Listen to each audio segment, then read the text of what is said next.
రాచమల్లు శివప్రసాద్ రెడ్డికి గారికి స్ట్రైట్గా చెప్తానా, నువ్వు డిఏడబ్ల్యూ కాలేజీ మార్సి స్కూలు ఈ రెండు పిల్లి వేస్తాడావా వేయలేదా?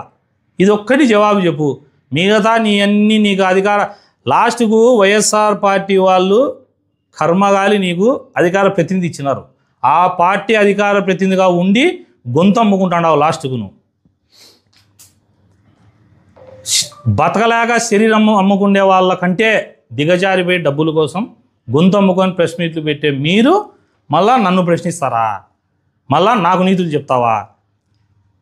రాచమల్లు ప్రసాద్ రెడ్డి గారికి బంగారెడ్డి గారికి ఒకటే చెప్తాడా, మార్సి స్కూల్ది డిఏడబ్ల్యూ కాలేజ్ది మీరు పిటిషన్ వేస్తున్నారా వేయడం లేదా? అదొక్కటి చెప్పండి.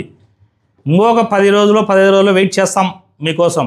మీరు వేయకుంటే మేమేం చేయాలనో నేనేం చేయాలనో నాకు తెలుసు. నేను ప్రజల పక్షాన ఉంటా. ప్రెస్ మీట్లు మానుకొని బంగారెడ్డి అన్న నేను ఒక స్టాండర్డ్ సెట్ చేస్తా ప్రతిపక్షం ఎట్లా పని చేయాలని. కనీసం ఆ లైన్లో ఉన్న ఫాలోగా, లేకుంటే రేపు ప్రెస్ మీట్ పెట్టి మా చైర్మన్ను నేను మా బావ మేమందరం విఫలమైనామా ప్రవీణ్ రెడ్డి, నువ్వే వచ్చి ఇవి కంట్రోల్ చేయి, ప్రజా సమస్యలు మా దృష్టికి వచ్చాయని చెప్పు.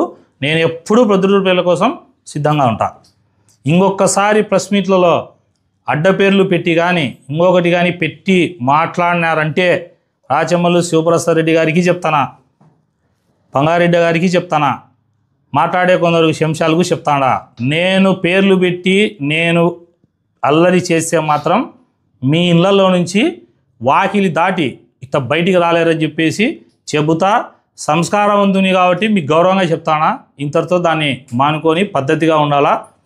బంగారెడ్డి మున్సిపాలిటీలో కూర్చొని ఏడాడా లెక్కలు రావాలా, ఎవరు పిటిషన్లు పెడితే లెక్కలు తెచ్చుకోవాలా, ఏ దానిలోకి ఏం చేసుకోవాలా, వర్కులు వస్తే కనుక ఎవరెవరు చీకటి మిత్రులు ఎట్ట పంచుకోవాలి, ఇవన్నీ మానుకొని వచ్చి నువ్వు ధర్నా చేయి బంగారెడ్డి. నేను కాదు చేయాల్సింది.